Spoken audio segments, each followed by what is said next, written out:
ఓం శ్రీ సాయిరామ్. బిడ్డ, నీ మనసులో ఉన్న ప్రశ్నలన్నింటికీ నేను సమాధానం తీసుకుని వచ్చాను.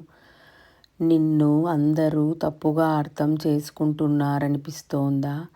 మనసు బాధతో నిండిపోతోందా? గుర్తుపెట్టుకో, సత్యాన్ని నేను తెలుసుకుంటాను. ప్రపంచం నిన్ను తప్పుగా చూసినా నేను మాత్రం నీ హృదయాన్ని సరిగా చదువుతాను. నీ మంచితనము ఎప్పటికీ వృధా కాదు.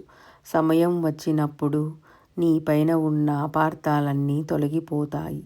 సహనం ఉంచు, నా కృప నీకు న్యాయం చేస్తుంది. ఇదండి బాబావారి సందేశము.